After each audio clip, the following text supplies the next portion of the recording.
안녕하세요.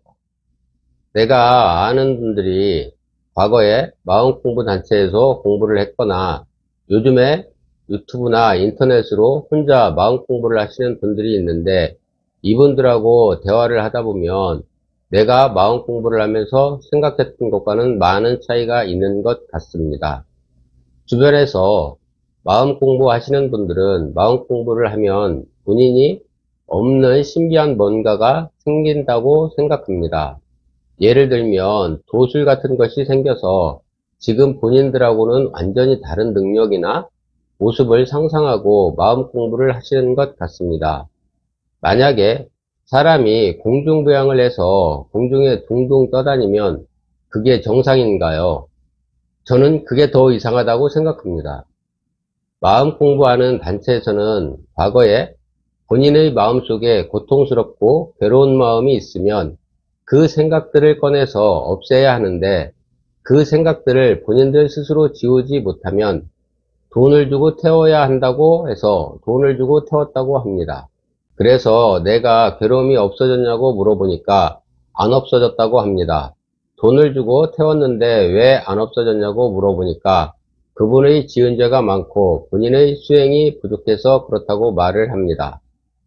저는 만약에 그렇게 해서 없어지면 치매에 걸린 게 아닌가 의심하고 병원에 가야 한다고 생각하는데, 그걸 원해서 돈을 주고 배워서 한다는 게 참 이상합니다. 물론 그렇게 해서 없어질 수도 있겠지만, 내가 생각하는 문제점은 한번 그렇게 믿으면 다른 방법으로는 해결할 수 없다고 생각해서 그 단체에서 가르쳐주는 방법만이 해결할 수 있다고 생각하고 믿는 게 위험해 보였습니다. 요즘 사회에서 문제가 되었던 사건도 이런 사례와 다르지 않다고 생각합니다. 그래서 어떤 게 맞고 틀리다는 이야기를 하고 싶은 게 아닙니다. 마음 공부를 하시는 분들은 현실이 만족스럽지 않거나 결핍을 느끼시는 분, 또는 갑작스럽게 안 좋은 일이 생겨 받아들이기 힘든 분이나 생로병사의 두려움과 괴로움에서 벗어나 마음의 안정과 평안을 찾고자 하시는 분들이 많을 것입니다. 마음 공부를 하실 때 가르쳐 주시는 분이 본인의 특별한 능력으로 뭔가를 해주겠다거나, 공부하시는 분들한테 과도하게 요구를 하시는 분들은 여러분들을 현혹시켜 본인들이 원하는 걸 얻으려고 하는 행동이라고 생각하시고 바로 알아차려서 피해를 보시는 분들이 없었으면 합니다. 내가 마음 공부를 하면서 가벼워진 이유는 명상을 몇 시간씩 하면서 기억을 지우거나 수행을 해서 가벼워진 게 아닙니다. 만약에 살 날이 한 달이나 두 달밖에 남지 않았다고 생각해 보세요.